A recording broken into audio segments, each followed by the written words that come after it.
Hi, everybody. Welcome to People of Earth, Season 1, Episode 1. I am super excited to kick this off with a good friend, Jason Biundo. This whole adventure has been a do it yourself process, and I started off by just sending him a message saying, "Hey, I've got this idea," and he was like, "I'm in."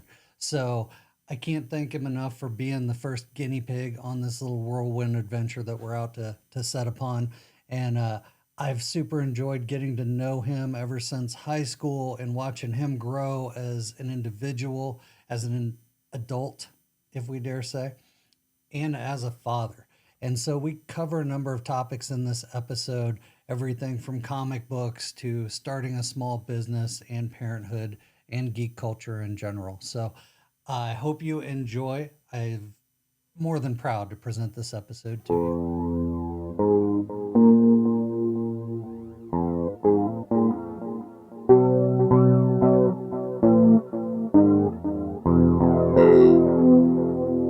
Welcome to People of Earth. All right, it's recording. Yay! All right, my inaugural guest, It's official. Jason Biundo. Welcome to People of Earth. I'm happy to be here on Earth. Yeah, thanks. I'll start with this. You're the first guest. This is the first episode. I'm planning a season at a time, 8 episodes. So you're number one out of the gate. I'll tell you, I'll tell them. I don't know what the hell I'm doing. I don't know how this will turn out. So we'll just hope for the best. But yeah. You know, if anything goes awry, it's my fault. Yeah, sure. It's all me. But the purpose here and why I want to do this is to get to know people that I've known either for a long time or for, here and there, bits of time. Get to know you better. Share these things with other people because the people that I'm picking for this podcast are people that have inspired me. So that's why you're here. You've done a lot of stuff. I'm always enjoyed being around you. I've enjoyed watching you grow and do things in life. So I'm here to just talk about it a little bit with you. Find out, we've all done different tracks. So one of my hopes out of this series is to be able to share with people what you've learned along the way. So, we'll hit a lot of different things, but if there's things that you're like, hey, I would have done this different, or hey, I've got some advice going forward, I'm looking to share those things. So, not to put you on the spot, but it's just everybody's got a different angle on things and everyone can learn from each other. I mean, the most lessons I've had are from just bad decisions and things I've done wrong. But I mean, that's the same for anybody. I mean, you really like, I would have done that differently. And sometimes those things that you would have done differently are damn tragic. Or, or your life, kind of went off in an entirely different direction. But I mean, I certainly took my time. I wouldn't say that I did much with my life until I hit the 30s. But It was all prep, right? pretty much. I mean, I don't know. I mean, like I didn't like settling. Like even like I spent 10 years partying because I just wanted to do what I wanted to do, which was pretty much just a 20-year-old version of 8-year-old me. But the one thing I think that I'm well, not the one thing, but one thing I think that I'm proud of myself for that entire time that I was lost was that I never stopped, or I never quite had or diminished my passion for just comic books and pop culture and all that stuff. So even when I was like had no money and I was a server, and I could have had money, but I was drinking it. But I always found a way to get my comic books every Wednesday. And they weren't cheap either. They definitely got expensive. I remember back in the day when at this point I think they were like a buck 25 each, and man, I dream for that now. But I mean, there is no lie here when I say that I sold plasma multiple times to buy comic books. Where I would leave directly from the bio place or whatever on High Street and go to Shop Comics and buy my comics. Well, this won't shock you then that the first topic was going to be about comic books. Hey, that's what I know the best. So, hey, what got you into them? That's kind of multifaceted. One was, I was a terrible ball of ADD when I was a kid, and my parents tried so many things to get it under control, including, and not limited to, putting me on lithium, which today's doctors would probably be like.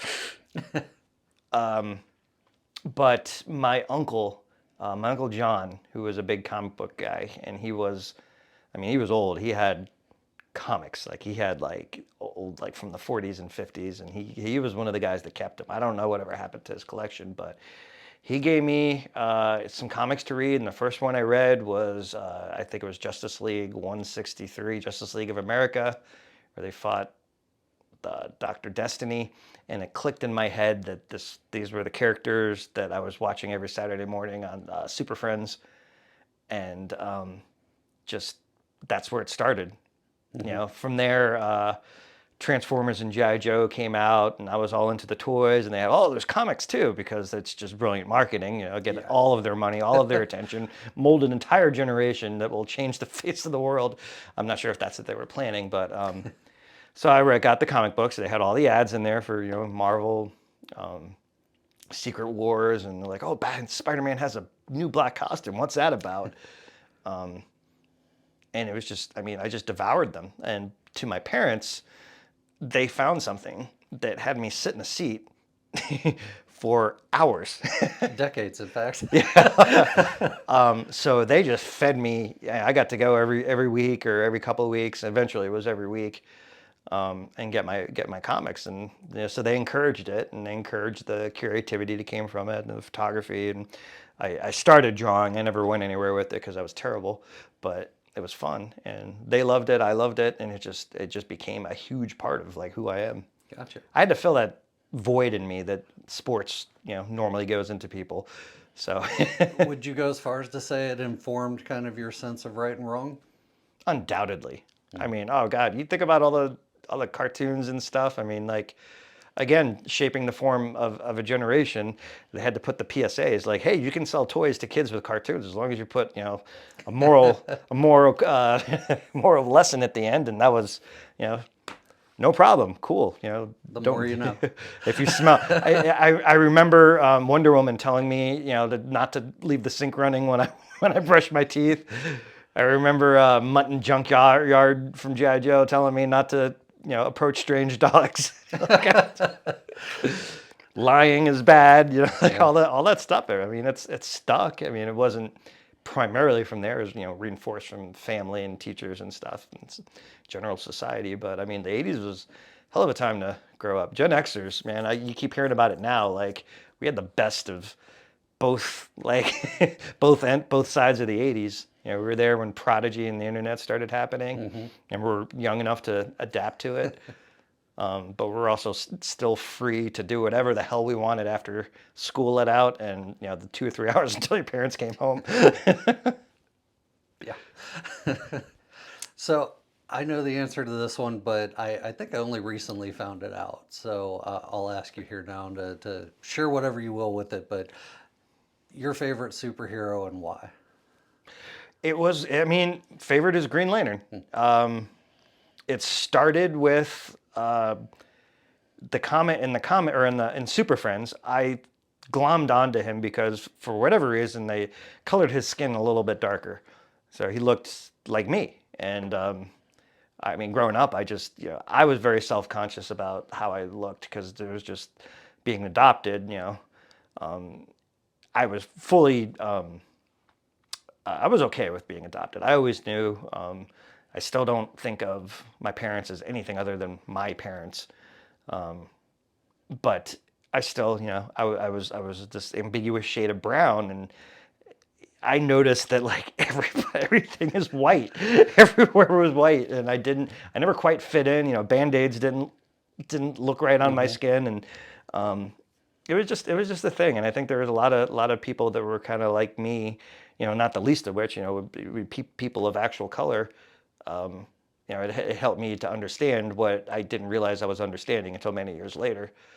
but that was what first glommed me on to Hal Jordan, or to Green Lantern. And then I find out his name is Hal Jordan, and I read that one comic book, and he saved the day. I'm like, cool, what's his power? And it just kind of steamrolled, and to the point where I found out that he not only did he, that I like this guy because he looked like me, but the power is basically he can do anything that he thinks he can do, which is, that's kind of like a genie with as many wishes as you want. Why wouldn't that be the best? Like, he can move as fast as Flash if he wants to. He can fly. He can read minds. They did all sorts of weird stuff on the Super Friends, but and then just, I don't know if my favorite color was green before that or if it was after that, but he wound up being my favorite. And then, and by extension, the entire Green Lantern Corps. And then there was just like a camaraderie among them. It just spoke to everything that I loved. But I mean, that doesn't mean that I wasn't crazy about the Flash or Spider-Man. In fact, I was thinking about this not too long ago. I really think that, like, when I strip everything away and what has affected me the most, I say Spider-Man is probably my favorite, really. Yeah. I mean, I think about that, like, what led to me thinking about that was about music and my music tastes when I was younger. And I don't listen to U2 anymore. They don't put much out anymore. But I mean, I do remember, like, how much that was my favorite. And, same with, like, Pearl Jam or whatever. But, like, today, like, if I have to pick one band that I can only listen to for the rest of my life, it's Fleetwood Mac. Because goddamn, there's never been a piece of brilliance that worth a Grammy since Rumors. Nice. So at your worst, and that could be now, I don't know, but how many comics a week? How big was the pull? I think my biggest pull ever, that didn't include like a special order like toy or statue or anything like that, broke like $200 for 1 week. But Typically, given right. that they can be $5 a piece, so how many comics? This was probably 10 or 15 years ago when they were, like $2 and $3 a piece. I mean, Okay. this was I, like, over the years I had to cut back because I just don't have the time to read, and I keep having the stacks of ones that I hadn't read, and sometimes I will look at them, I'll organize them, and we're like, all right, I got to read these, and they go in the stack in the bathroom. And then over the next couple of weeks, I power through, like, 30 issues of Spider-Man and Deadpool or whatever, and then I get through them. And usually it's like, I finally did it. And sometimes it's like, I cannot believe I waited this long to read this. It's so good. And so I take that into account, and I used to get everything because I had to. It just whatever's wrong with me means I have to have it all. But they're $3.99 each. Yeah. $4.99, $7.99 is regular now, so I have to be pickier. Yeah. Well, and I was curious how many you do read, not just because of the cost at this point, but literally the time, right? So, we'll get into some of the reasons why in a little bit here, but yeah, I just wasn't sure how much you were staying on top of things. Man, I loved my Dave, who comes to the movies with us, my friend Dave Kirkman. We met at working at Max and Irma's, and like, it's actually kind of funny because he walked up, because everyone, like, you hear about, he comes up and he's like, I heard you like comic books. I'm a big fan of the Hulk. And I was like, are you making fun of me? And that's how our friendship started. But we wound up going every Wednesday. We'd work Wednesday, lunch at Max and Irma's, then go to the comic book store together and buy comics. I'd get my insane stack of 20 something comics, and he'd get, like, 3. And we'd go someplace and read them, like either a restaurant or a patio or something. And we did that for years, like through a DUI when I had to give him my keys and he drove me. And I miss that because I don't have that every week, so I have to find the time. Usually there's one book each week that I'm just super excited to read, and I have to read it before it gets spoiled for me or whatever, and I'll read it out in the car coming out of the shop. But I will pretty consistently get to read at least the ones I'm most interested in before I go to bed that night. So what's making the cut nowadays? X-Men. X-Men never fails to be at the top of the list. All right. But there are writers that I follow, and no matter what it is that I bought from them, like, that's one of the first things I read, like Mark Waid or Brian Bendis, Mark Millar. Many years I thought it was Millar because he spells it with an A. And Yeah. for some reason, I thought the same. Scottish people just, make life difficult for everybody. Make their own rules. It's fine. Yeah, but there's stuff that, and then pretty much anything Green Lantern makes the top of the list still, just out of habit, or big crossovers, because that those kind of things get spoiled pretty quickly. Yeah. And X-Men. I still don't understand why I love X-Men so much. I just do. There's a lot to pick from in there. So, all right. So we'll segue a little bit into the time element of why you can't spend all day reading comics, but you are an entrepreneur. So you've held multiple businesses at this point. I think co-owners, is that the right term? With Mikey's Late Night Slice. I have a little slice Okay. of the pie. Yeah. I always want to be sensitive to the right term, but yeah. And then your role with ECT Pedicabs. Yeah, I'm a co-owner of that too. Okay. So I know that you did your research, so I was curious about that on both fronts. So I don't know if you want to start with the pedicabs. Well, the pedicabs that led you started to first. Florida, I believe, if that's correct. And then pizza, I know, involved trips to New York and everything else. But I was curious some of your inspirations. So starting with what made you want to get into business, and how did those things evolve, especially getting into more than one business? I mean, in a nutshell, it can be said that I just didn't want to have a boss. But all the years that I worked in restaurants and serving tables and bartending or whatever, my last serving bartending job was at Gibby's, which became EJ's Cafe, but pretty much Gibby's the whole time. It was private. It was small owned. It was two guys owned it. I'd worked for Dave at Shot Comics, and he owned it. And there's just something that was always so attractive to me about just, this is mine. I built this, whether or not it was successful.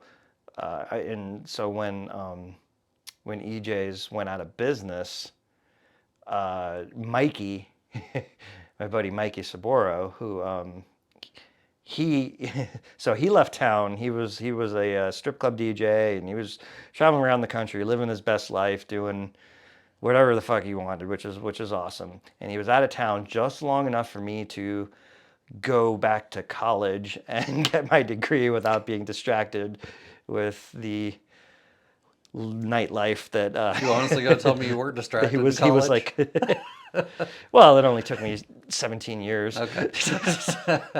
to graduate, but with the degree that I don't do anything with now. All it did was prove to me that I could stick with something. But so I graduated right about when Gibby's went out of business, right when Mikey came back to town, and he was like, I got this great idea. And tell him, what's your idea? It's like, check these out. These are giant tricycles with seats in the back of them, and we can ride around and give people rides. And let me tell you, they'll pay you through their nose. We'll go out and make like hundreds of dollars every time we work. I'm like, yeah, okay, whatever, I'm in. Hard sell, huh? I mean, I wasn't. Yeah, I didn't have anything else going on. Much to lose, and it was surprisingly like just there's not much to a startup of a company like that. Like the pedicabs are the most expensive part, and you buy them brand new. Mikey bought the cabs. He used his inheritance that his parents gave him ahead of time. They're like, all right, so that you know, there's nothing coming after this. So we got the pedicabs, and we built the company, and we figured out procedures and learned how to work on bikes and stuff. We did that for about a year, and then that first season, and when it got cold, was also when I graduated. And also was like, what am I gonna fucking do? Like, because at graduation, I had it going into it. I had it planned. I'm like, I'm gonna be a photographer. I'm gonna, I got my camera. I'm gonna start building my studio. And my camera got stolen at graduation. So just the right amount of a nervous breakdown was like, hey, Mike was like, hey, let's go to Florida where it's, you know, in Key West. Like, these are big in Key West, and we could do that there. We'll take them down there. I'm like, yeah, sure, whatever, let's do it. And you can't take your own down there because it's heavily regulated, and Oh, it's like, I mean, so did you get there and find that out? no, we figured that out before we got Okay, there, good. but we had to like it took a little work to be able to get in on the crew there and start working because you had to get licensed and then you had to go through a bunch of stuff. So we pretty much didn't have jobs and didn't do anything for the first 2 or 3 weeks, like living out of a tent. And you know, it's still some of the best times of my life. But once we got in and So it started wasn't working, hurricane season? no, Okay. that's over the summer. So we were there from January through April. And I made so many friends there. I mean, I just had this, you know, we worked hard, we played hard, we worked really hard, we played really hard. But also while we were there, there was this place that we got pizza from, and so we were within the nightlife part of it. I mean, like island life. It was just, you know, we very quickly became locals, so we got to really understand, you know, the ebb and flow of tourists and nightlife and stuff. And so we had this pizza that we had, and we just kind of got the idea from there, like pizza by the slice. Thinking back home, we, you know, there was just flying pizza down on campus, which, you know, Yeah. miss it. But even still, even as great as it was still on campus. It wasn't in the short Hmm. north, which was pretty much, you know, just where we lived, and that was our area, and there wasn't anything there. So Mikey pretty much handed me the keys to the entire like ECT. He's like, all right, run it for me, and he started looking into all the stuff he had to do to get to turn a storage closet into the smallest risk 4 kitchen in the city. Yeah, because that first one was just that lean-to, right? That's Yeah. it. Hmm. Some people tried telling us it was a historic building, and we told them to fucking leave. But I mean, very quickly, like within just a few weeks, months, you know, like this experiment has legs. I mean, we didn't even know how to make pizza. We bought pizza from somewhere else and cut it differently and served it by the slice until they were like, we can't keep selling you, you know, 40 pizzas every Friday night. So we were like, we better figure out how to make it. So, I mean, it was before that, we were riding around for like a couple weeks, and then Mike could have enough money and buy an oven, and then, you know, another couple weeks and buy the small wares and everything, and to the point where it's time to open. All right, a lot of people are gonna be downtown. It's red, white, and boom. Let's get this open tonight. So Mike calls health department and was like, yeah, we're gonna open tomorrow night, and we're ready for our inspection. And they're like, okay, That's well, you funny. know, Yeah. they're like, we can come out, you know, August like 27th or something like that. And he's like, oh, you have to schedule this ahead. And they're like, yeah. So does that work for you? He's like, yeah, sure, that'll work. We'll see you on the 27th. We opened that night because everything was at risk. And it got to be pretty quick. I mean, Mike is always like thinking big thoughts and oh, you know, what's the next part.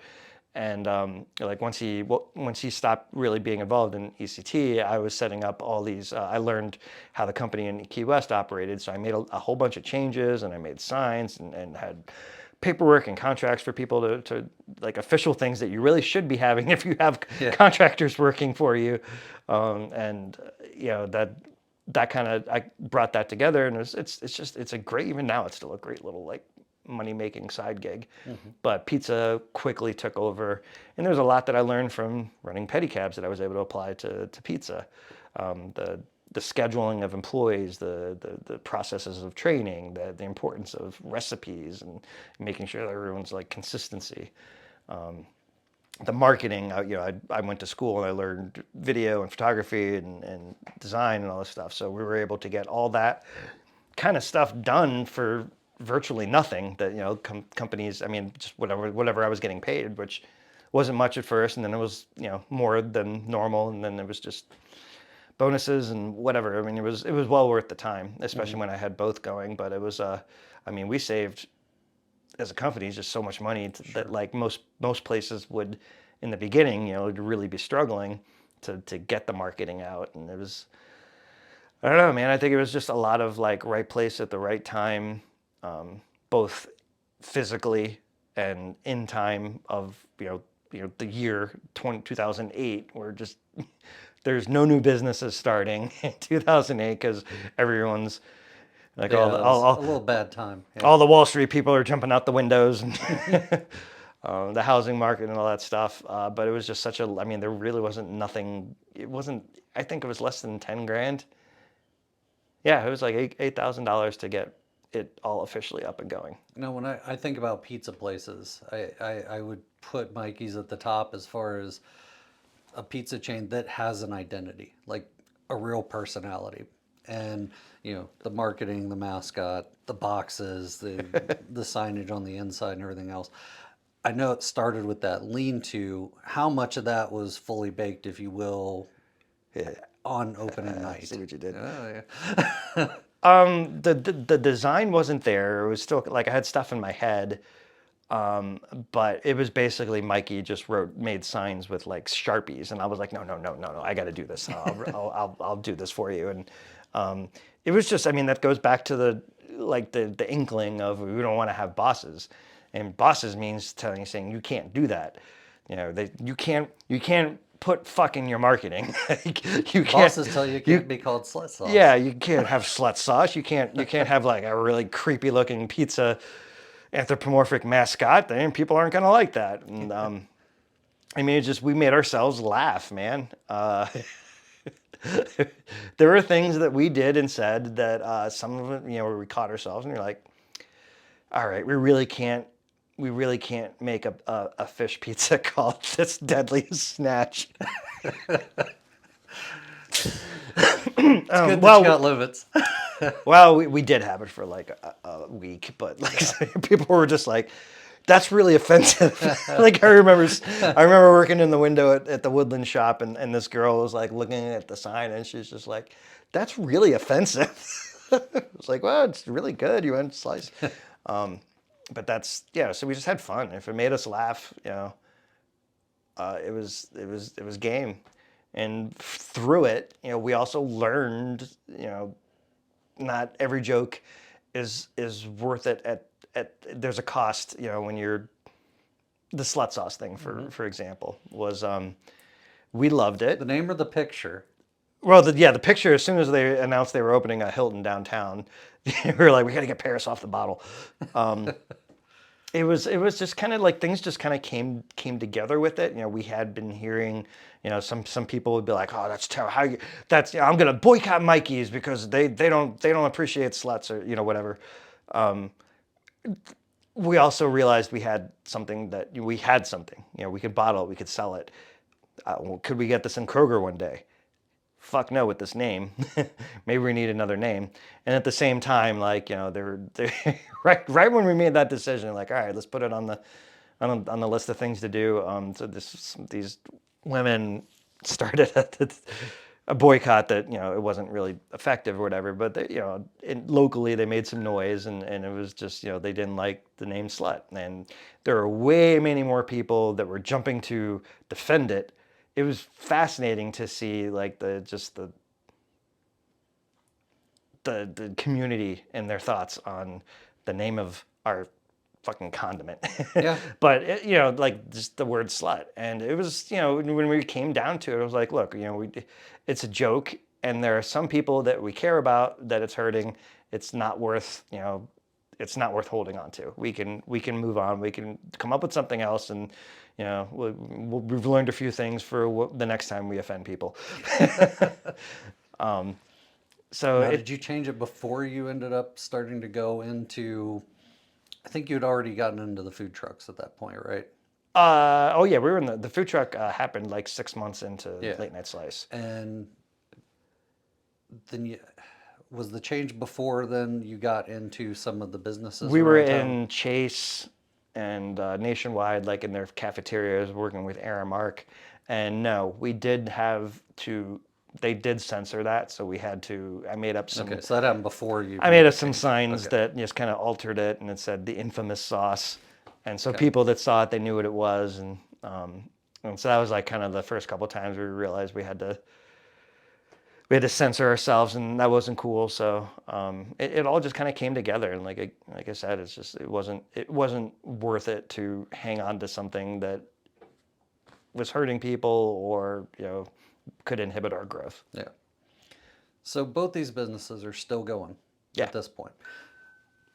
Seem to be both successful. Mikey's has continued to grow. You're in multiple cities now. The pedicabs, I'm not sure what the growth is. I only see them when I need them. The growth on the pedicabs has been intentionally none. Okay.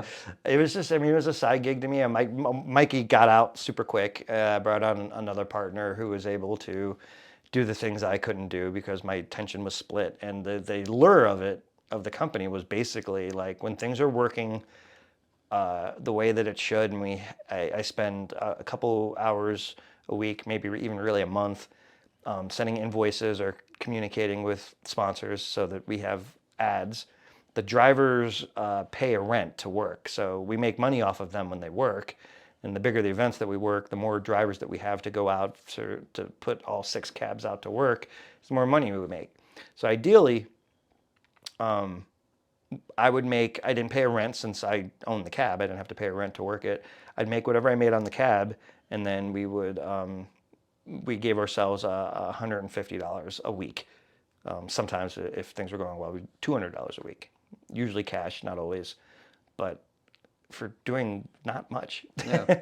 So it was like almost passive income. And then also this other gig, actually my taxes have like 2 different pedicab incomes. So anytime I have to talk to someone, they get really very confused because I'd have to claim the money I made as a driver separate from the money I made with the company, which was me and my partner, and had to be, a pass-through or whatever. But when it was working, I mean, it was just great extra money. Every now and then we'd have some catastrophic breakdown and I'd have to spend like a weekend in a cab, like changing an axle or something. But all those years I learned so much about working on bikes and just communicating. And we actually worked with the city and created the regulations. There was a wild, wild west before Nice. that. So we were able to go out and work whatever we wanted to. And guys were coming in from out of town that we'd never seen before, riding bikes with no brakes and all this like really crazy unsafe stuff. And then we'd had like one person working in the city that he was an asshole and everyone knows it. And he went and he thought they stiffed him and he was banging on their doors until they called the cops. And that got to the city at some point. They reached out, and so I kind of organized all the owners, and we sat with them a couple times and pretty much wrote our own regulations that are into effect today. And I'm still on the vehicle for hire board, where I have to go once a month and see the absolute train wreck that bureaucracy is. It is so distasteful about when things can't get done, and when the city says, well, we can't change that because it's in the code. And the process of changing a code for anything I don't want anything to do with it, but no one else wants to do it. So I'll call these a success. Like I said, they've grown, they've spread.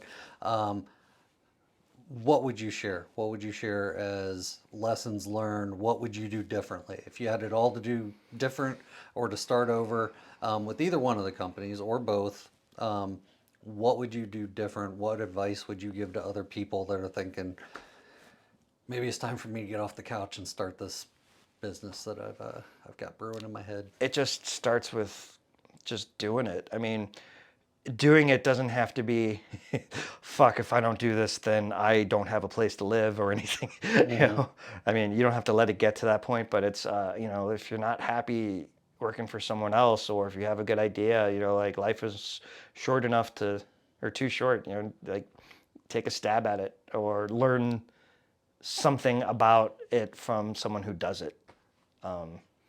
If there's one thing Mikey and I have learned over the years is people like reach out to us and they're just like, hey, can I buy you a cup of coffee? I'd love to like pick your brain. And I'm always thinking like they're trying to sell me something, but it's really someone else who's just trying to, they're just asking questions. They're People like, well, need mentors. Yeah. Yeah. So they're like, how did you do this? How did you do that? I met with the guy that started this cookie place in Grandview, Line Cubs Cookies. Amazing product. He's just killer cookies. and he was asking those same questions, but he was showing me the stuff that he had done, and I'm like, dude, you have your shit way more together than we did. Like, I mean, he had like floor plans drawn out and like airflow in the schematics, and he's like, so I'm thinking, if someone's here, they're really gonna need the dough to be right as close as possible. So I have that over here, and I'm like, man, you really like. I don't know if you ever saw The Founder with Ray Kroc, or it's a story of Ray Kroc, the guy, the founder of No. McDonald's. I do want to see that one. It's very good.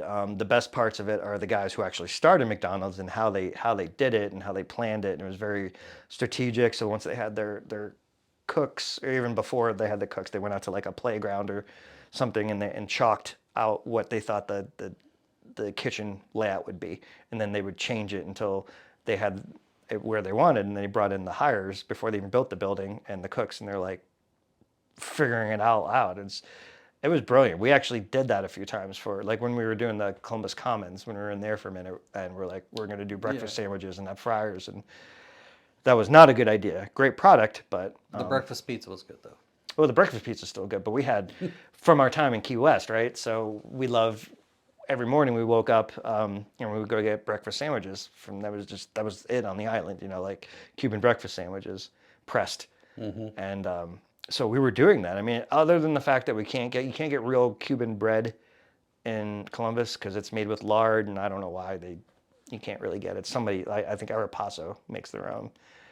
But we made these kick-ass breakfast sandwiches, and we named them after our friends in Key West. And I still think that there's a market for it somewhere with the right foot traffic. People just grab a quick breakfast sandwich on their way to work downtown. But we put someone else in charge of it, and we were distracted because at the same time as when we first got into Promo West, which was a big partnership and honestly like much, much more revenue. So we were focused over there. And then Mikey and I at this point, we're not really working in shops anymore. We're more like, special projects, just doing whatever needs to be done. And we were just like, I want to go be a promo. Like, you take care of Commons. Like, no, you do it. Like, and so it was just, it didn't get the love that it wanted, but it also wasn't us. We had to close at 6 o'clock every night, and it really wasn't part of us. So when it closed down, that was the lesson. Is shinies. Don't, beware of the shiny things when you are motivated to do all of these things that need you to do all of these things. It's so easy to be distracted and start a comedy club or So that was recent, right? yeah. How's that going? It's going well. It's just, it is a shiny. It makes X amount of money each week. The potential for that growth isn't really that much of where it's at right now. And it has expenses that other locations don't have, like paying for the talent, which cuts into the revenue. The benefit of it and the whole reason it started was because we had this space upstairs from the new spot in Old Town East that wasn't doing as great as we thought it would. It does okay, but there's just no foot traffic there. Yeah. So we had to create something that made it a destination. So people come in for the shows and fills up the shop, and they buy more pizza. So we hit the mark each week with the help of this new business that all of a sudden now we have a comedy club. But we're the guy who's running it. Hey, he had an idea. Mikey befriended him, and they got together, and he kind of, with his help, he let him bring it to fruition. He's bringing in talent, and Yeah, you could say shiny for that, but at the same time, like just stepping back, what you considered shiny for the Columbus Commons, I would say is off-brand, right? Like right in the name, late night slice, and you had to close at 6. Mm-hmm. It doesn't line up. Comedy clubs typically associated with nightlife and things like that, so like you can see the connection to it. So you can see that going for it. sometimes a shiny is not a bad thing. Yeah. But it still needs to be examined, and you got to ask yourself the questions: is the juice worth the squeeze? Mm-hmm. Is it like the whole sauce thing now? I've been working on this for 10 years, and last week I had meetings with Costco and with Kroger proper. Like we're in Kroger now through the local program, which is basically just 13 local brands that are on the same display case, and it's nowhere where anyone would think it would be. So it's hard to find it. And now we have our foot in the door there. We're trying to get out of those 53 stores and get into Kroger proper. We're talking like hundreds of stores and regions, and we're that much closer to it. So I mean, we only make like maybe a buck on on a bottle of sauce when people are buying them for like $9. I mean, I think it's closer to like 80 something cents. But when you're talking Costco numbers, pallets at a time, and even making less than 80 cents because you have to work the deal to make it worth it. If you're making like 40 cents a bottle, that adds up. When the orders are 280 cases of 12. So it's a goal that I've officially set, is like we want to grow this arm of the company to the point where it brings in over $100,000 in revenue each year of just selling sauce. And did you learn that watching Superman 2 and Richard Pryor's scheme to take a portion of a penny from every transaction that was happening? That was Superman 3. Oh, sorry. I'm sorry. That actually stuck in my head all the years ever since they came out. I remember Superman 3, not to digress here, but I remember watching Superman 3 as, I guess I was 7, maybe 8, and thinking that wasn't good. The nuclear man So the thing or comics had whatever. already... Oh, the quality of the movie. Yeah, Okay, the quality. yeah, And I remember thinking, like, at the time, because I don't know, I loved comedians probably because of my brother, so I listened to Richard Pryor and Bill Cosby, that fuck, and Eddie Murphy, and I loved listening to comedians. So like, why is Richard Pryor in a Superman movie as a small kid? I remember thinking that. But anyway, I do remember thinking that, and I remember making that connection watching Office Space. Nice. Like, yeah. that would add up. Why doesn't anyone do that? So, question for you. I know you've been on the news and you've been interviewed for a number of things. Would 20s you have envisioned that happening? And like, did you get to like kind of live in that moment, or did you enjoy it after the fact when you've had those kind of things happen? So, being on the news is a thing. I mean, it's a thrill, but I'm also generally, as much as I'm capable of coming out of my shell, I'm pretty introverted, and that is my natural state. And living in my head and being quiet, I'm able to get out of it. I've wound up on the news most of the time because Mikey wasn't able to do that. He's just better at it. I mean, he's just better at it. And when it comes to late night slice and stuff, that's I always try to make sure that he's there. But I also never turn down any publicity at all, any media. It's just it's valuable, and when they want to do it for free, I'm all over it, and I've learned how to do it.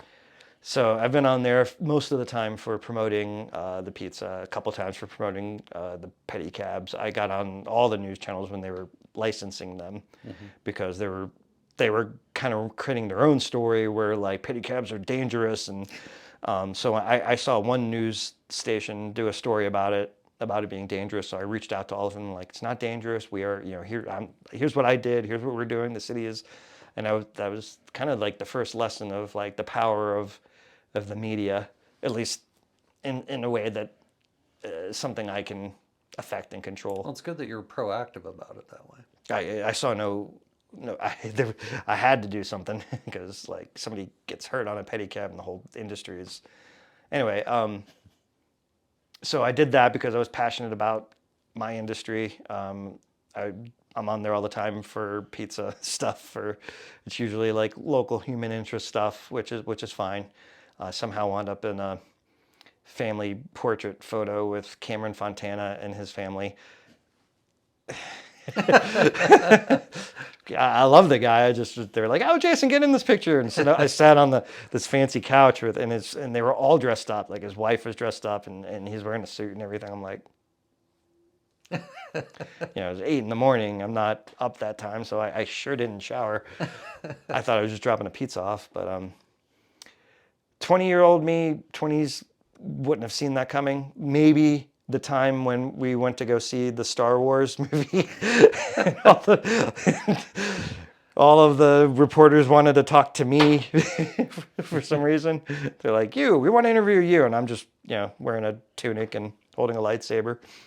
I could have seen that coming as in my 20s, but that's still actually probably one of the best times of my life. That night when we all went to Force Awakens, because we didn't know what the movie was going to be like. Yep. Yep. But I had like all my favorite people with me. I was in the costume, and it was like the tail end of the world changing, where you could go wait for a movie for hours to get in and have that sense of accomplishment, which I liked, but I also like having a steak dinner and walking into my assigned seat. Yeah. But I mean, it was a lot in Star Wars. It was just a lot to love at the time. And Desmond had just been born, and I had just been through like 3 months of hell with everything going on with my dad at the time. So that night was it just stands out as probably like one of the top 5 favorite nights of the world in my life. So And I got on the news. the last thing I was going to ask you about was good segue there, but so I don't think it's a stretch to say that both of us are considered by many people that know us as man-childs. So how's fatherhood treating you? I'm better at it than I thought I would. I mean, I think that there are things I don't quite do right because I am a man-child. Some of my parenting choices are probably well, we're just gonna have to wait to see how they turn out. But I mean, I went into it. So I can trace back, I can think back to where my mindset and where it all happened, or where it all started, which was several years before Desmond was born. I was dating someone who became pregnant, and she wanted an abortion, so we went and had an abortion. But that was the way it was handled was just basically like I didn't have to get any discussion. It was all decided, and at the time I was like, I could never do this, and that relationship didn't last. But it was it stewed in me, and it created something that like really got to me for a while. And I remember one morning walking past where I lived, walking Henry, which was the dog that me and that girlfriend got shortly before we broke up, and I wound up with this dog I didn't want, but he was One my. of the first dogs I knew with an Instagram account. But that was, I mean, I was all in on this dog. Like he was healthy, eating like a king, like loved. Had adventures, and I mean, he was. I did not realize that I was putting all of these things about fatherhood into my relationship with this dog. But it was also the other stuff going on in my life where I was becoming more responsible and, doing the difficult things that need to be done and doing, enjoying the little things. And I mean, I don't know how I would have gotten through that, but when I was walking him, I saw a little kid's bike in someone's yard, and I'm just like staring at it and started crying. And that's when I realized like, the fuck is going on with me? And I figured it out. I mean, I was just, I was going to be a father, and then I wasn't. And regardless if I was ready for it, it was something I wanted. And then I just kind of sat on that for a while. And then when Rachel, Desmond's mom, when she got pregnant, and she put it, and the other way around, she like put it to me like, what do you want to do? And I didn't even think about it. I didn't even realized that I had said immediately, I was like, we have to keep it. Like it just came out. It was just like the most natural thing in the world. And I thought like the instant, like the 1 second thought was like one, I want this. And the other was she'd be a great mom. Even though like she was kind of the same with me, like I don't want a kid and I don't want like, I don't want to disrupt my life and everything, but I knew she'd be a good mom, regardless if we stayed together, which we didn't. But we also have like a incredible co-parenting relationship. I'd consider her one of my closest friends, and honestly, like if there was a magazine for co-parenting, we'd be on the cover of it. But I mean, I think a big part of that though is that we're both pretty financially stable. I think a lot of troubles from co-parenting or whatever is either one or both don't have money and rely on the other, and I think that breeds animosity. So I'm pretty fortunate for that. But man, like I think I've done well with him, like right out of the gate. Like everything from buying the right car seats and making sure I live in a good neighborhood and every choice I make, it's really about him first, and that includes like everything that goes on with pizza and pedicabs. So last year, and this was the way when the thought fully formed, I hired a trainer to help train my ass back into shape, and I explained to him, I'm like, these are my priorities. And it's like, Desmond is my first priority. My pizza business is my second. My pedicab business is my third, and then it will be this fitness initiative. And I'm like, yeah, that sounds right. Yeah, that's ever since then, even though like I'm not working with him anymore, that was always the thing that just kind of, when I had a long day, just like there's only so much you can do, especially in your 40s where your body just isn't letting it. Your body and your emotions and your mind and stuff just won't let you. So I realized that that's a pretty accurate statement of my priorities.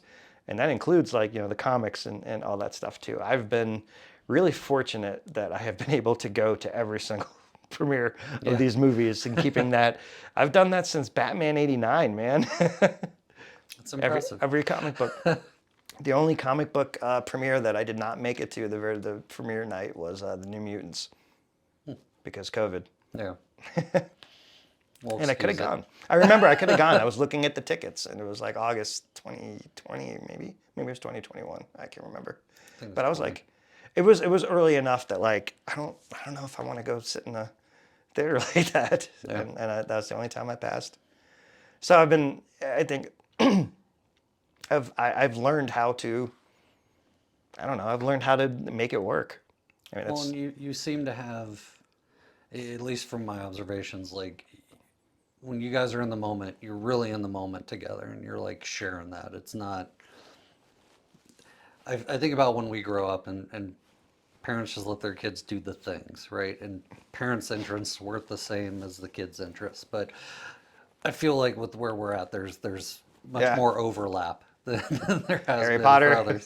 Yeah. So, I'm fortunate for it, man. Like my friend Greg, who's not with us anymore, but watching him as a parent was really inspiring.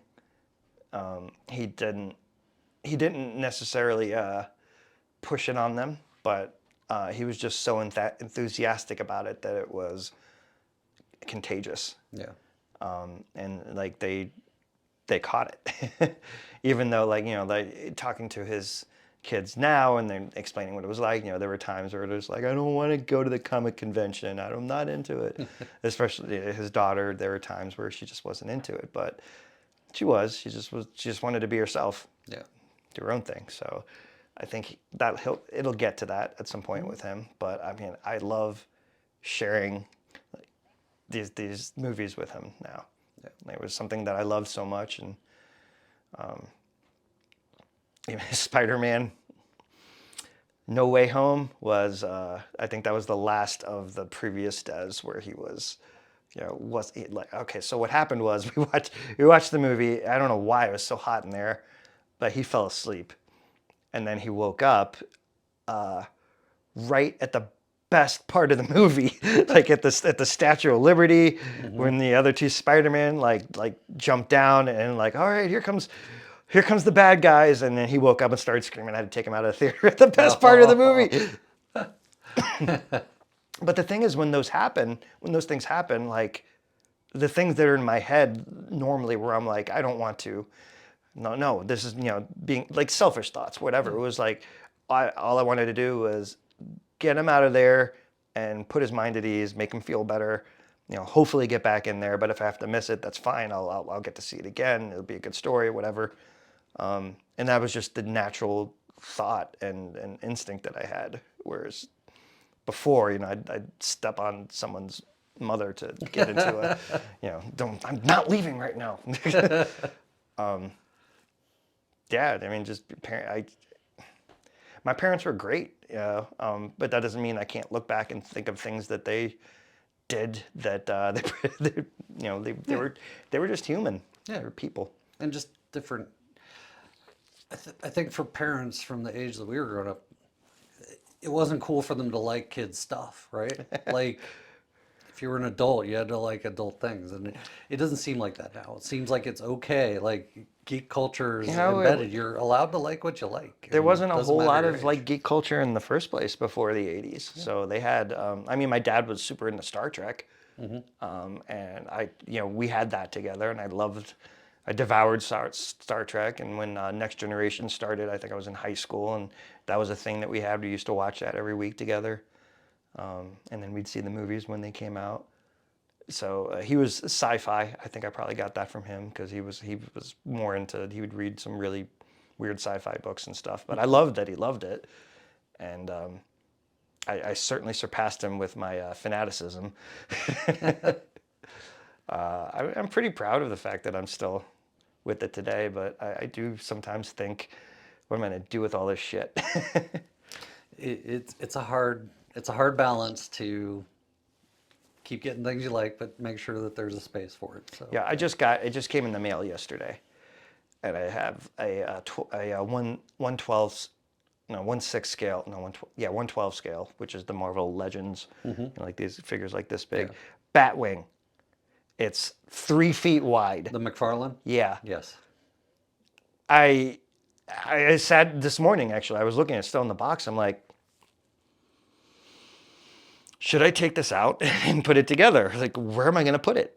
I already have like other things like the TIE Fighter Yeah. and other like the Galactus things that are just too big for my current. Like, all I just thinking like, I'll have a bigger house someday, and I'll have a place to put it.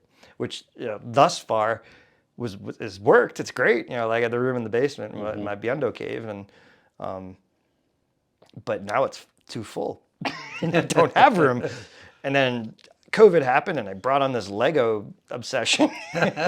Those keep adding up. I understand. Having never done Lego till before COVID. So, It turns out that was a huge windfall for Lego. yeah.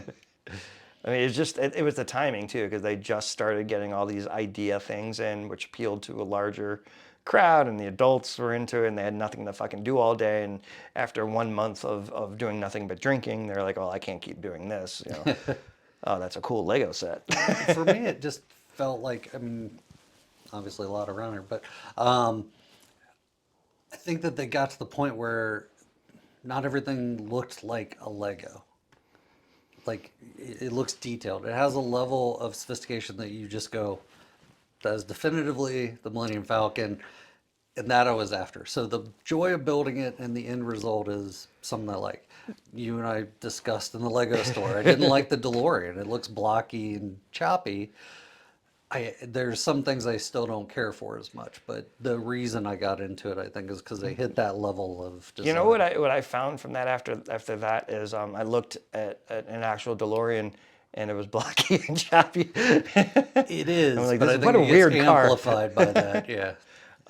But it's you can wrap your head around. I remember wanting to do models when I was a kid, and it was too intimidating and involved like skill that I didn't have. To get the glue just right and to snap them together and everything. But you don't have that with Legos, man. Like if you make a mistake, you just go back a couple steps and rebuild it. And the instructions are written by some kind of brilliant person that just makes it so that you know exactly what you need to do without any language. Yeah, it's good. All right, we'll wrap up. Is there anything that you want to share with anybody? So, general advice, again, lessons learned, anything that you would tell anybody about anything that we've talked about, whether it's business, parenthood, collecting things, whatever, passions. I mean, stay true to your passions and your interests because they're a big part of who you are. And when your family and your friends are among those passions and interests, it's the best thing in the world. I listen to and watch a lot of like motivational speakers and entrepreneurs and stuff. I think I mentioned Gary Vee earlier.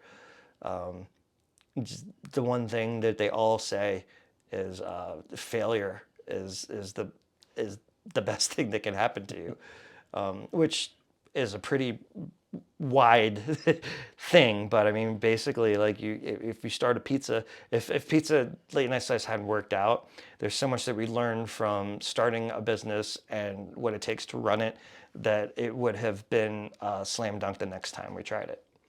Well, and I'm sure that informed like Odd Fellows and your comedy club because those were opening new businesses after you did learn all that stuff. Yeah. So, I mean, there's so many things that come with it. Like one is, letting go of things. Like, so my role within it for the longest time was graphic design and marketing and video and stuff. And we have a guy now that does it. He's just way better and faster at it than I am. And so you have to, in your head, like you have to let go to let this thing that you've created grow. Like late night slice doesn't necessarily need me anymore. It doesn't even need Mikey.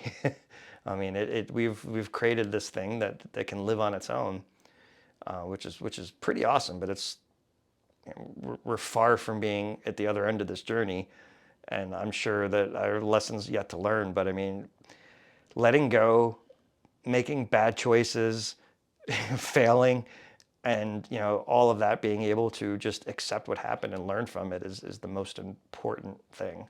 Like even comic collect, like with everything I do, the collections and the you know don't pay for that Grail piece. Don't pay $500 for it. You'll find it at a price that you're happy with at some point, or something else will come about.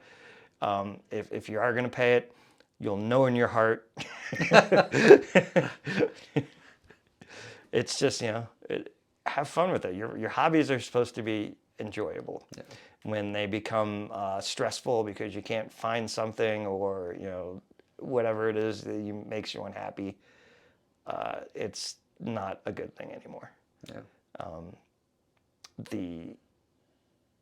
I see too much toxic people and attitudes within these worlds that I love. Everything from pedicabbing to entrepreneurship to the hobbies that I love. There's 2 in probably every 10 fans that I try to geek out with, like, are a big turn off because they just shit on other things. It breeds too much negativity when everything is awesome.